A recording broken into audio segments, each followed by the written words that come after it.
My family owns a property in Vermont that we use in the wintertime for skiing and snowboarding. It's at the top of a hill surrounded by woods. The nearest neighbors are up the road, but separated enough where you can't see their houses from our property.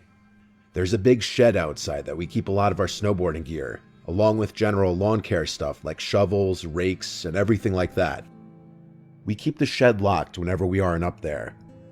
Once we unlock it though, we keep it unlocked for the entirety of our visits, as we don't really worry too much about people coming and stealing anything while we're there.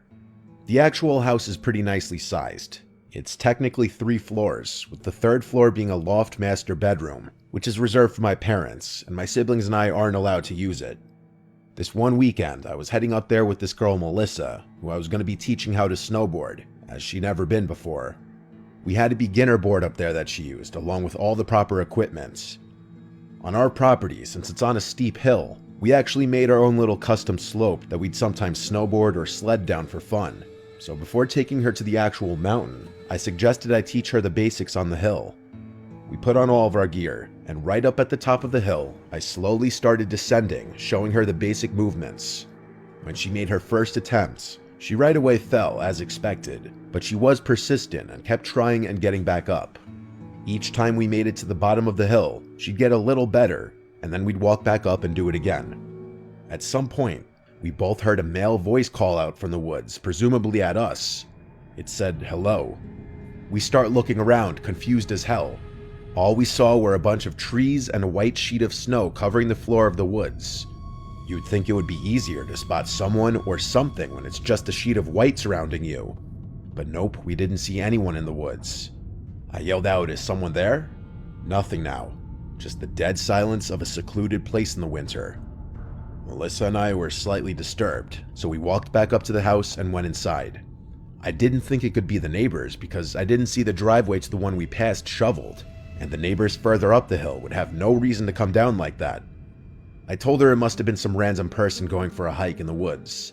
That was the least scary possibility. Next thing we did was go out to my favorite nearby diner. Then we went shopping for basic groceries to get us through the next few days. Since it was a bit late now, we were going to spend the rest of the night just chilling at the house. We ate dinner and then chilled by the fire pit out back. At some point, we both heard the distinct sound of shoes stepping in snow not far away. I turned off the music for a second, but with the sound of the crackling fire, it still wasn't dead silence. By this point, whatever we heard stopped. I asked for her phone so I could use both my and her phone's flashlights to point into the woods. Again, like earlier, I called out, "Is someone there?" which scared Melissa. She asked to go inside, so we did. We didn't go back outside that night. The next morning, I woke up to Melissa getting out of bed. I was still tired, so I went back to sleep, and when I woke up again, she was still not in the bed anymore. I looked at the time and it was already like 9 a.m., so I got up and opened the curtain to the window. I looked out at the shed outside. The door was open, and I saw the breath of someone being blown from behind the door to the shed. I wondered what Melissa was doing out there. I opened the window and yelled Melissa's name, but when she called back, her voice came from inside the house, right in the living room. I got goosebumps. I kept watching the escaping breath of whoever was in our shed blow out the door. I yelled outside, "Yo, who's in my shed?" And a few seconds later, I shut the window and ran out to the living room to find Melissa watching TV, or rather now, she was more so just standing in front of the couch concerned. I looked out the back door and saw the back of somebody dressed in black running into the woods. I looked for my boots, but by the time I put them on, it was too late to chase him. I went to check the shed to see if anything was stolen, but it seemed everything was there. I relocked the shed just to be safe. I saw the footprints of that person lead from the woods to the shed, then back to the woods again. I wasn't about to follow the footprints though. After nerves calmed a bit, we ate breakfast, then headed for the mountain, and we had a whole day of snowboarding. Melissa picked it up surprisingly well, and we plan to have one more day at it tomorrow. After we got back to the house, we cooked a steak dinner, then watched a movie. We didn't want to sit out in the dark again after last night and earlier that day. In the middle of that night, I woke up to Melissa shaking me. She explained why. Then she told me to listen. We sat in silence for about 30 seconds before we heard, "Help me," in a very long, drawn-out voice from outside. Melissa was in hysterics. Then we heard the voice again. I went over to the window, and she begged me not to open the curtain. I said I was just going to take a peek. I gently lifted one corner of the curtain to peek outside. I don't know what I was expecting to see, except for total blackness.